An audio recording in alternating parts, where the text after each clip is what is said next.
Bismillahirrahmanirrahim. Bismillah wa bihamdih. Assalamualaikum warahmatullahi wabarakatuh.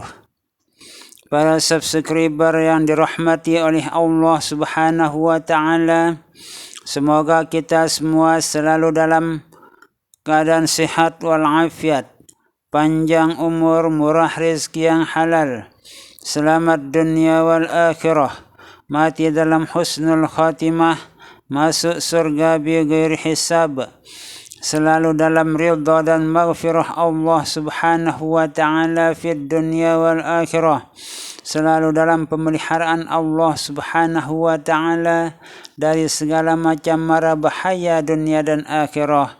Amin amin amin ya mujibas sailin ya ghiyathal mustaghisin. Agisni, agisni, agisni, ya Allah, ya Rabbal Alamin.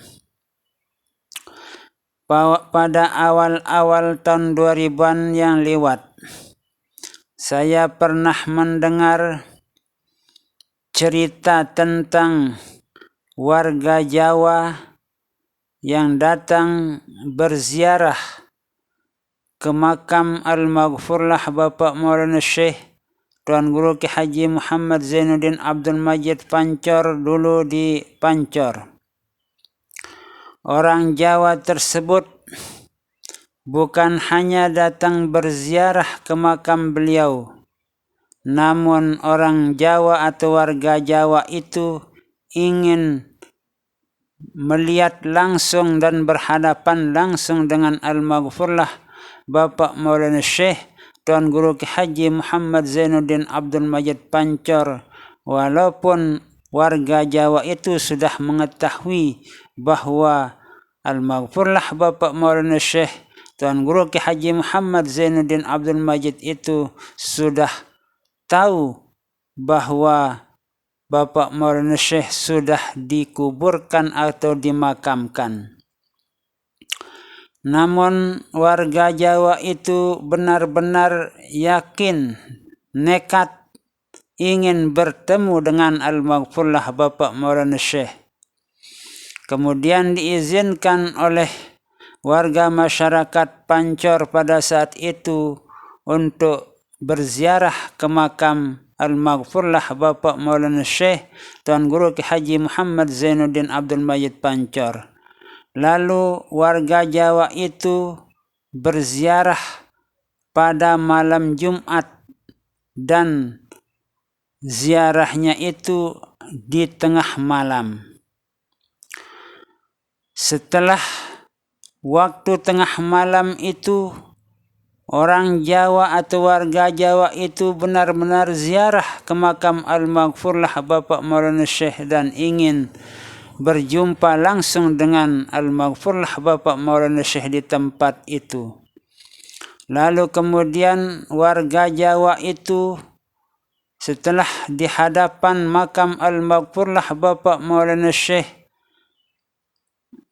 warga Jawa itu membaca beberapa wirid yang perlu diwiridkan, dan di saat itu warga Jawa itu membaca ayatul kursi. Di saat warga Jawa itu membaca ayat kursi, di saat itu pula lah Al-Maghfurlah Bapak Maulana Syekh Tuan Guru Ki Haji Muhammad Zainuddin Abdul Majid Pancor menampakkan diri beliau di atas makam beliau.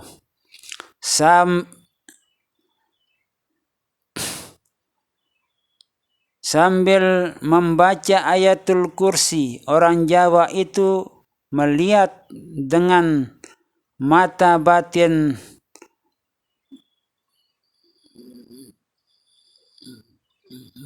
batinnya melihat langsung Al-Maghfurlah Bapak Maulana Syekh berada di hadapannya. Terus ayat kursi itu dibaca. Semakin dibaca ayat kursi tersebut, badan dari Al-Maghfurlah Bapak Maulana Syekh yang dilihatnya itu semakin membesar dan terus membesar dan membesar sampai tinggi yang dilihatnya itu. Terus dibaca ayat kursinya itu. Nah, itulah cerita yang pernah saya dengar di awal-awal tahun 2000-an yang lewat, dan mungkin itu adalah yang dilihat ruh dari Al-Maghfurlah Bapak Maulana Syekh, atau mungkin bisa saja wali-wali Allah yang menjaga makam beliau atau jin-jin yang ada di sana. Kita tidak tahu secara pasti. Namun menurut beberapa pengajian bahwa orang yang sudah meninggal dunia itu yang kita lihat kalau kebetulan nampak di hadapan kita itu adalah jin korin dari seorang yang sudah meninggal dunia. Ini adalah pendapat dari ulama syariat. Namun ulama tasawuf atau ulama hakikat berpendapat lain bahwa itu adalah ruh dari orang yang sudah meninggal dunia. Antara pendapat ulama syariat dengan ulama hakikat itu jauh berbeda. Kalau ulama syariat mengatakan bahwa ruh-ruh itu sudah ditempatkan pada tempatnya berkumpul ruh-ruh. Ruh-ruh manusia itu tidak bisa keluar dari tempat itu. Siapapun dia, kalau sudah dikumpulkan di tempat ruh itu, maka ruh-ruh itu akan tetap tinggal di dalam tempat yang sudah disiapkan oleh Allah Subhanahu wa ta'ala. Namun ada juga yang berpendapat lain halnya dengan ruh-ruh orang yang kita anggap sebagai orang yang agung, seorang waliullah, apalagi seorang nabi dan rasul. Ruh-ruhnya itu bisa pergi kepada orang-orang yang diinginkan. Namun semuanya itu meminta izin kepada Allah Subhanahu wa ta'ala lebih dahulu, baru bisa sampai kepada orang yang diinginkan oleh ruh-ruh orang tersebut. Berbagai macam pendapat yang kita dengar, namun hanya Allah lah yang lebih tahu tentang ruh itu. Sebab sudah dijelaskan di dalam Al-Quran, yas'alunaka 'anir ruh qulir ruh min amri rabbi. Mereka bertanya kepadamu, hai Muhammad, tentang ruh. Jawablah mereka itu, min amri rabbi. Ruh itu adalah sebagian dari urusan Tuhanku. Artinya, ruh itu adalah merupakan suatu yang sangat dirahasiakan oleh Allah Subhanahu wa ta'ala, dan hanya Allah lah yang mengetahui sebenarnya.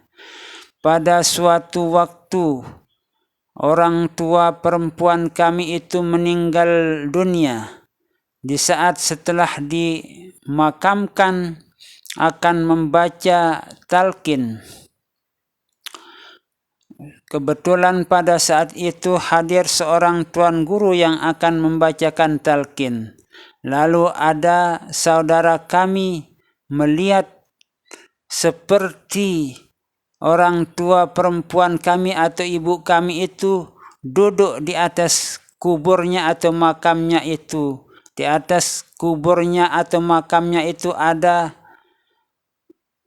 sebuah tempat duduk atau kasur yang sangat empuk, dan orang tua kami itu menggunakan pakaian sholat serba putih. Lalu saudara kami itu sampai berbicara dengan orang tua kami, namun kami itu tidak bisa melihat, hanya dia yang bisa melihat orang tua kami yang duduk di atas permadani di atas yang ada di atas kuburnya itu. Kemudian setelah berbicara beberapa kalimat, orang tua kami itu yang dilihat oleh saudara kami itu mengatakan bahwa sudah cukup apa yang kita bicarakan ini, kita akan mulai berdoa. Maka di saat itulah Tuan Guru yang hadir pada saat itu untuk memimpin talqin zikir dan doa mulai membaca Fatihah, talqin zikir dan doa. Lalu kemudian setelah kejadian itu kami pergi menghadap ke kota raja, yaitu di Pegedengan Bapak Tuan Guru Haji Muhammad Muhsin Makbul Kota Raja. Di saat itulah saudara kami itu bercerita kepada Bapak Koordinator Pusat Jamaah Wirid Khusus Nahdlatul Wathon tentang apa yang dilihatnya di atas kubur orang tua kami itu. Lalu al-waqfurlah Bapak Tuan Guru Haji Muhammad Muhsin Makbul itu menjawab, itu adalah ruh daripada ibumu. Kalau kita mendengar dari beberapa ustadz seperti Ustadz Abdus Somad menjawab bahwa itu adalah jin korin, bukan ruh, tapi itu adalah jin yang selalu mendampingi manusia di saat hidupnya. Jin korin itu menurut penjelasan kitab yang pernah saya baca bahwa jin korin itu mengetahui segala gerak-gerik kita, bahkan bisa merubah wujud seperti wujud kita, suara kita, segala gerak-gerik kita bisa ditirukannya karena setiap hari dan malamnya mengikuti kita. Namun di kitab yang pernah saya baca menjelaskan bahwa setiap orang atau manusia yang lahir itu diciptakan seorang malaikat untuknya. Tugas dari malaikat itu yang selalu mengikutinya kemana saja untuk memberitahukannya tentang sesuatu yang akan membahayakan bagi dirinya. Nah, malaikat itulah yang nanti akan menampakkan diri setelah manusia atau seseorang meninggal dunia. Itulah yang dilihat oleh orang dikala sudah seseorang meninggal dunia.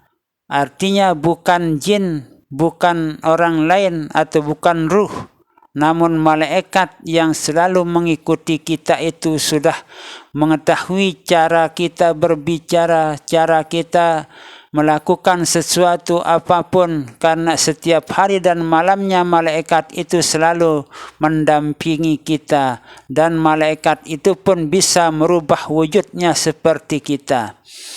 Berbeda pendapat dengan ulama-ulama syariat, namun semuanya itu kita hanya kembalikan kepada Allah Subhanahu wa Ta'ala, manakah yang benar dan manakah yang sebenarnya. Hanya kita bisa mendengar cerita dan pendapat dari para ulama-ulama, para ahli-ahli yang menurut pandangan mereka itu tentunya adalah pandangan yang sesuai dengan apa yang dimiliki oleh ilmu mereka.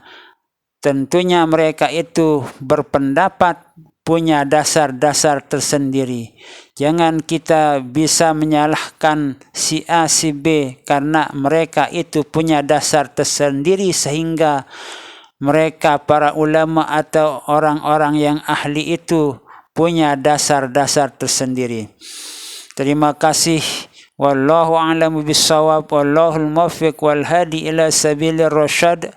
Wassalamu alaikum warahmatullahi wabarakatuh.